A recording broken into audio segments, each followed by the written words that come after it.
Thanks very much. Lovely to see you here today, and I'm very pleased to be asked to speak at this. I gave myself a little assistance, knowing there'd be a very strong visual graphic element here. These are all kind of ropey shots lifted off the internet, but they will illustrate the talk. My talk today, my name is Brian Leyden. I'm a writer based here in Sligo Leitrim area, but that'll become apparent over the course of the talk. I think the introduction, what I do and what I've been involved in.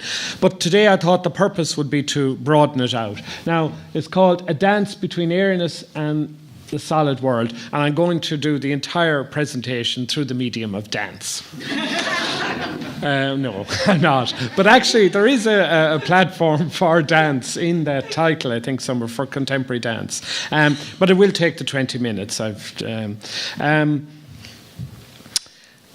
begin here in Leitrim, and which for decades before the boom and bust and up to the tentative recovery has been a hotspot for the creative industrial sector. Firstly, I believe because Leitrim is such an attractive place to live, with its mug of tea intimacy and total population of around 26,000 souls or thereabouts, farm animals reared and outdoors in corner of the pasture contentment, and with its abundant small lakes, or the moodiness that lifts and lightens in the sky with a shot of sun, and you find yourself walking the lanes of Leitrim, suddenly caught in a downpour of light.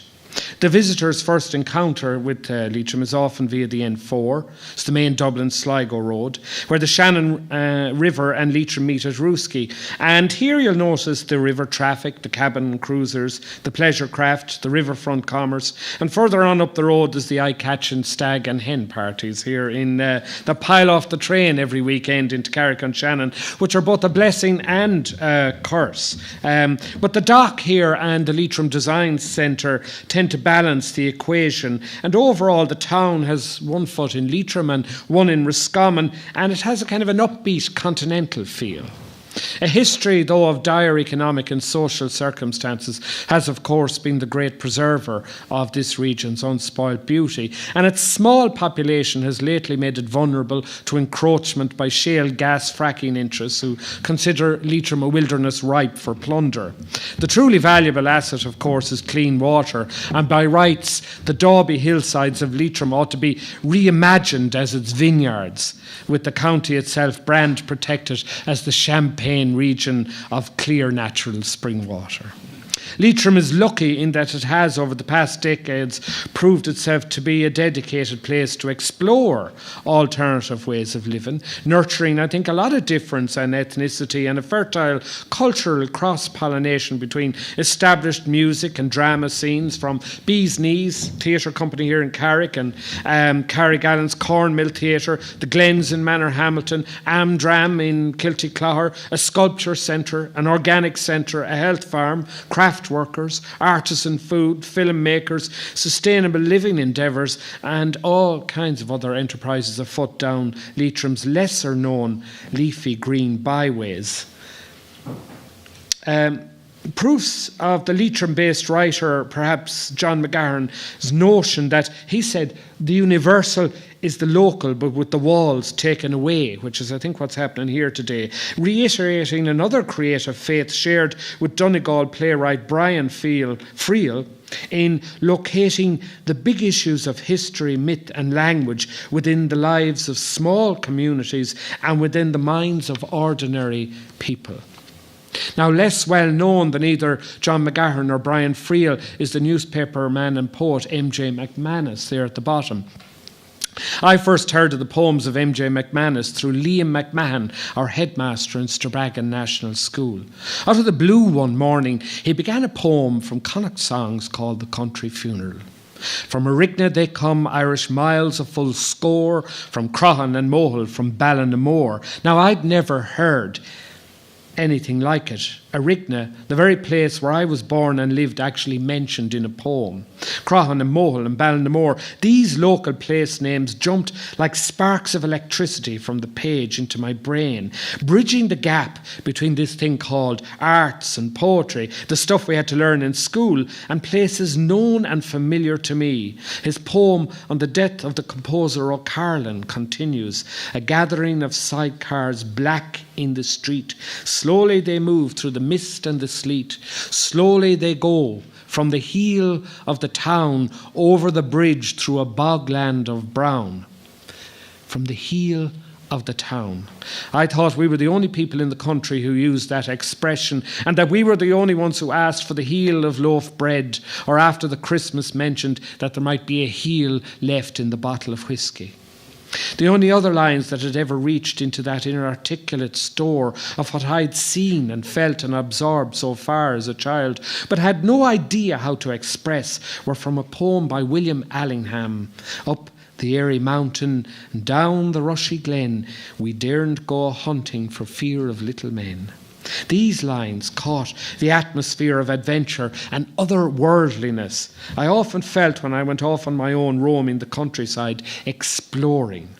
But it was in a poem from Rackrent Hall that buried feelings I believed were unique to me, and an art evoking a recognisably real place appeared most powerfully together in Kilronan.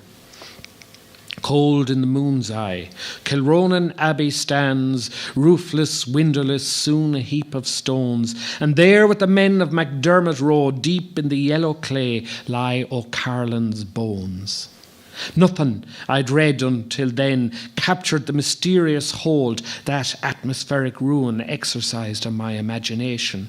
The McManus poem ends with the line, "And silent in the clay is the mouth of song." But for me the reverse was equally true, that it was from out of the local clay that buried feelings that entered my own writing years later in my books like The Home Place and Sweet Old World first found their way into the mouth of song. Now, in comparison to M.J. McManus, the poet William Butler Yeats, whose anniversary of his 150th birthday we're celebrating this year, was certainly a more complex man with a more complex sense of the artist's calling. But for all that, Yeats had a great awareness that spiritual beliefs, creative drive, and everyday life are profoundly linked with each other. It is a combination of beliefs that comes from Yeats's early experience of Sligo and its incredibly rich heritage of folklore and mythology, wedded to the scenic and the archaeological wonders of the place. Also, as the poet grew older, he became increasingly preoccupied with the kinds of cultural ends that ought to occupy writers and artists. In 1895, on his way to see Douglas Hyde in County Roscommon, Yeats stopped off at what is today the Lough Key Forest Park near Boyle, just down the road, in order to research the story of Una Bawn, an old Irish romance that he later published in The Secret Rose under the title Proud Costello, MacDermott's Daughter and the Bitter Tongue. And in his autobiographies, Yeats recalls, "Presently, we stopped to eat our sandwiches at the Castle Rock, an island all castle. The situation in the centre of the lake that has little wood-grown islands is romantic, and at one end and perhaps at the other too, there is a stone platform where meditative persons might pace to and fro. I planned a mystical order which would buy or hire the castle and keep it as a place where its members could retire for a while for contemplation, and where we might establish mysteries like those of Elysius. And for 10 years to come, my most impassioned thought was a vain attempt to find a philosophy and to create ritual for that order, and that this philosophy would find its manuals of devotion in all imaginative literature, and set before Irish men for special manual an Irish literature which, though made by many minds, seemed the work of a single mind, and turn our places of beauty or legendary association into holy symbols." Now, the Castle of the Heroes, of course, never came about, but the plan encapsulates the poet's respect for the power of tradition, and local tradition at that, while steadfastly committed to his unique vision and mastery of his craft as an artist, answerable only to his own genius, and creativity as a higher calling. The failure of the Castle of the Heroes to materialise was an almost inescapable outcome. How could one vision alone embrace so many divergent views, visions, traditions and aspirations of an entire nation that in 1895 hadn't yet even come into being until the Easter Rising of 1916, which itself has been summed up as planned with great artistic vision and exceptional military incompetence? And indeed, Yeats himself, while passionately engaging with cultural activity, had no illusions about the shortfall between the high romantic and visionary ideals he envisioned and what he considered the compromised standards of his fellow Irish citizens. Seamus Heaney, however, believed it's essential for Irish men and women to know Yeats in order to fully and truly understand themselves. In Yeats's work was the beginning of the discovery of confidence in our own ground, in our own place, in our own speech, English or Irish, he once said. In Heaney's view, Sligo provided Yeats with a way of attaching himself to a tradition and a corpus of belief that were communal. For all the poetic activity and push of the enterprise, the aim of the poet and of poetry is finally to be of service, to ply the effort of the individual work into the larger work of the community as a whole. And indeed, a strong case can be made too for Yeats as an early cultural entrepreneur, a pioneer of the creative industries sector, not least for his work in setting up the Abbey Theatre, but also in his role overseeing the new coinage of the Irish Free State with the Metcalfe designs of the pig, the hen, the salmon, the horse, and the Irish harp on the back. In the absence, though, of the Castle of the Heroes, or indeed EU-funded programmes for that matter, Yeats saw the big Irish house, especially the home of Lady Gregory at Coole Park, as a symbol and a vessel of the order and beauty and patronage necessary for creation. And even though he was a frequent visitor to the National Library, his cultural gatherings, his ideal cultural gathering, in fact, took place in a private drawing room, a privileged resource only made accessible to the artist through wealthy patrons. Snobbery? Yes. But even today it holds true that it is only where a society can provide a degree of safety and well-being that we have the freedom to pursue the highest ideal of culture, that of the harmonious development of the whole person, the rich fulfillment of our personal promise. With this higher aim in view, cultural development policies today are increasingly aligned to economic and social development goals. Speaking as a full-time writer, indeed, I've benefited many times in many ways from other forms of patronage and agreements between the likes of county library services, the local authorities, the Arts Council of Ireland, and the community. I've worked as a writer in residence with Leitrim Libraries here in 2000 and in Sligo in 2010 and 11. I've been heavily involved as a contributor to an editor of an Irish literary journal called Force 10 and of First Cut, which was an anthology here out of Leitrim, which John McGahern was kind enough to launch, and an innovative web-based journal, The Cathach, for Sligo Libraries. And as a writer, I was involved in managing the Sligo-based Scríomh Literary Festival, that together with Force 10 was probably a driving force in the establishment of Sligo's first dedicated arts centre in the old model school on the Mall, an endeavour that evolved into what today is Sligo's flagship arts centre, first called the Model Nyland and now simply the Model. Previous to that, I'd worked with the collaborative visual arts group, K-Arts, who were instrumental in founding Boyle Arts Festival, and with friends in Leitrim's arts community in the setting up of a groundbreaking arts cooperative at the time and an arts centre, somebody you might remember, the Barrel Store here in Carrick-on-Shannon, which was the precursor of the dock. The Model, having mentioned the Model actually centre becoming the Model Nyland becoming the Model, it's worth pointing out that the name change is steeped in local politics that we needn't go into here, but which confirms how founding partnerships and funding partnerships, the clustering of public services and the sharing of resources is never a simple matter, where individuals and institutions maintain agendas to preserve and extend their own influence, power, profile and distinctive identity. And at best, it can often be the clash of the aspirational with real politics, and at its worst, it's a quagmire where initiatives stagnate, egos fester, and innovation turns to bottomless sinking feelings. Added to which, we had a building boom where a rash of overly ambitious and outsized art centres got built, and any monies not spent on administration went into the pockets of architects and builders and project managers, and there was even less and presently no money left to pay visiting writers, artists, musicians and touring theatre companies, the makers and the doers losing out on the double.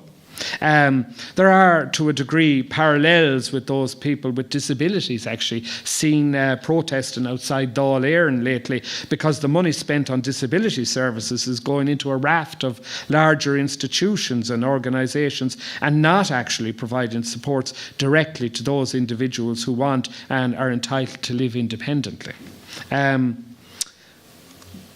The bureaucracy itself has, of course, in recent times suffered major cutbacks, but hard-pressed administrators are now even more dependent on funding that can only be got through meeting prescribed policy goals. For applications for funding to succeed nowadays, it's essential all the right boxes are ticked in the right order, or applicants are automatically eliminated, with the result that there has evolved through a kind of a Darwinian-like natural selection process of survival of the a new species I call Homo applicatus, whose entire time and being is spent filling in grant application forms. It's a funding procedure that all too frequently excludes the practitioner who says of their work, I don't know what it means.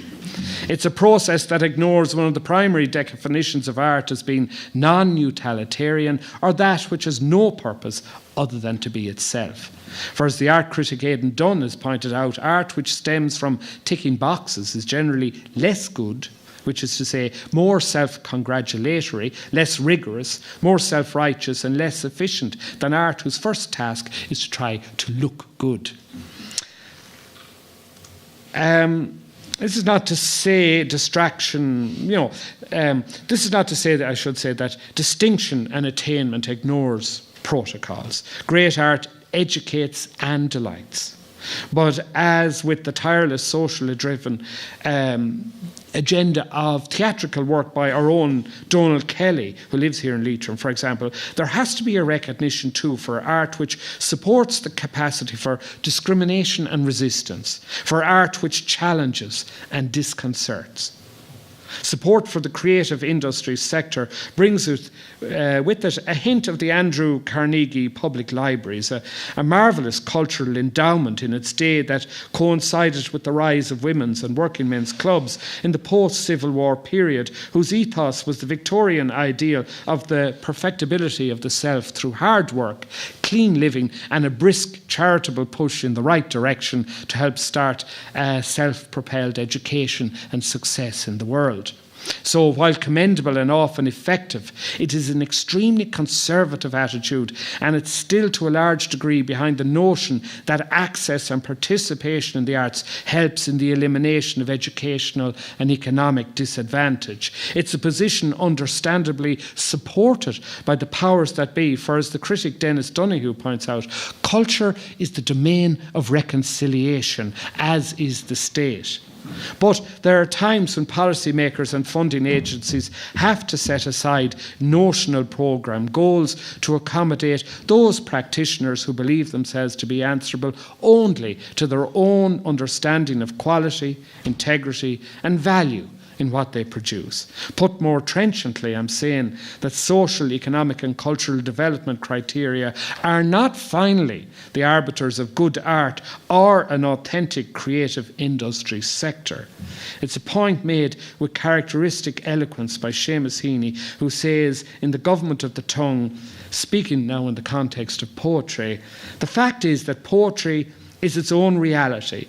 And no matter how much a poet may concede to the corrective pressure of social, moral, political and historical reality, the ultimate fidelity must be to the demands and promises of the artistic event. In recent years, I wrote a film script for a new feature-length film called Black Ice. It's Leitrim-based director Johnny Gogan co-wrote it with me, and it has a cast of local extras and a local film crew, and was shot largely in Leitrim and Sligo. Now, the central character is a girl called Alice Waters, played here by Jane McGrath, and she was nominated for a Best Actress IFTA for her role, and some of you will currently recognise her from TV3's Red Rock. In Black Ice, she returns to her hometown for the funeral of her brother, Tom's girlfriend, Carol.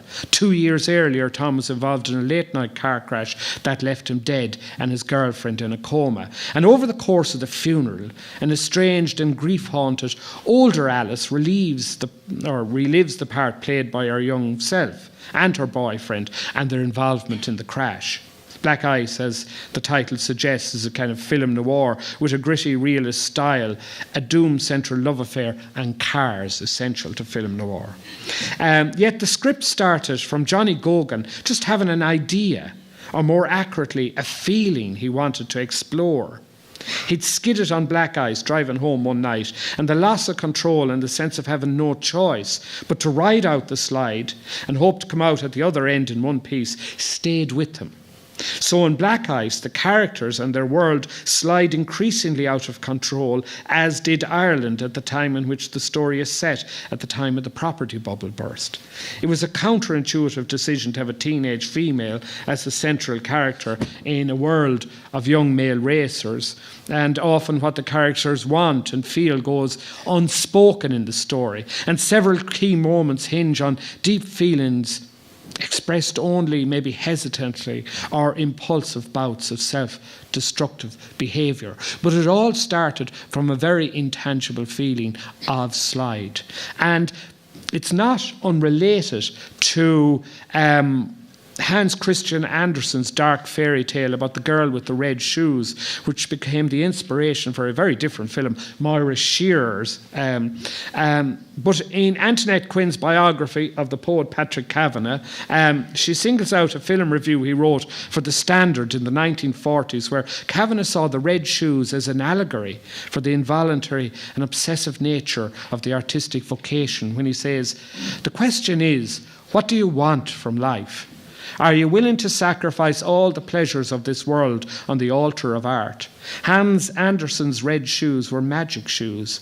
A little girl put her feet into them, not knowing that the shoes would dance her to her death.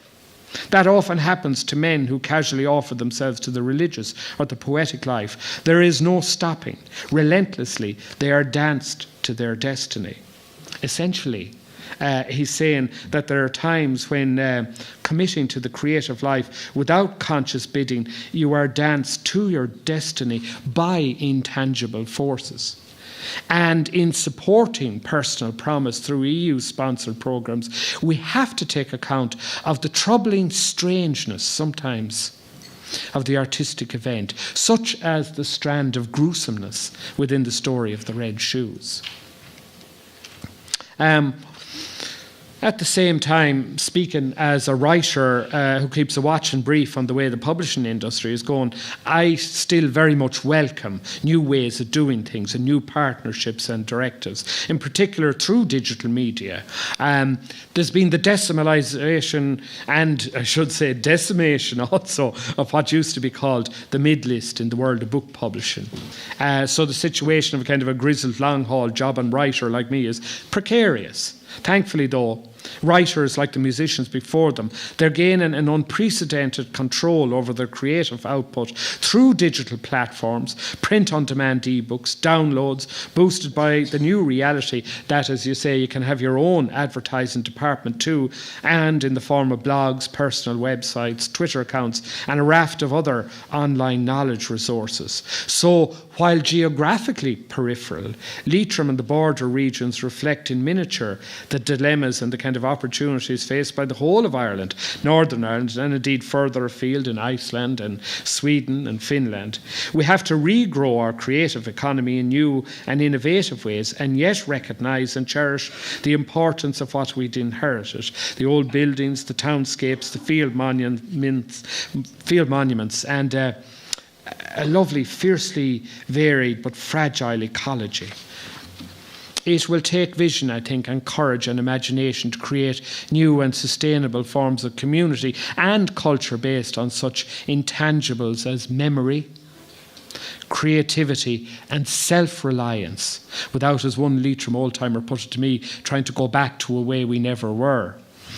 So in summing up, I want to reiterate the point that the innately conservative process and mechanism of cultural advocacy, development and promotion have to be alert to the elements of risk and obsession and strangeness in what they're setting out to promote. It's not enough for the creative industry sectors to be economically successful. It needs to be authentic. And sometimes good art disconcerts. The best art is often what challenges most. In my mind's eye, trying to sum this all up, what I saw was a stone, flash like a disco's, flung from the hand and sent skimming out across open water. Skipping between air and water, it travels further than it would travel through either medium alone. An object that achieves its momentum in the dance between airiness and the solid world. And I have a sense of that solid world being the promise of up to 2 million in EU funding over 3 years to support the creative industry sector. And the airiness, I would suggest, is on the practitioners and the producers' side, working with the intangible, acting, as the poet Czeslaw Miłosz said, as secretaries to the invisible. In a story in The Home Place, my own book, I recall a visit also that seemed to sum up this, to a wind farm where I stood under a wind turbine on the Erigna Mountains in an effort to find words to put on an intangible experience. And I wrote there that I positioned myself under the first towering white turbine, trying to step inside an elusive experience. As I craned my neck beneath the guillotine drop and rise of the giant propeller blades, I began to feel dizzy, and a memory stirred of wisps in flight as a whirlwind raced towards our meadow field on the farm on the mountain years ago. A fairy rush of wind headed our way, the leaves of the hawthorn hedge swishing strenuously while the solid world around stood calm. A spout of air entered the hayfield, making a dervish dance of dry hay and lofting a spiral of straw into the air while my brothers and I chased the spirit wind. Thank you so much for your attention. Thank you so much for everyone.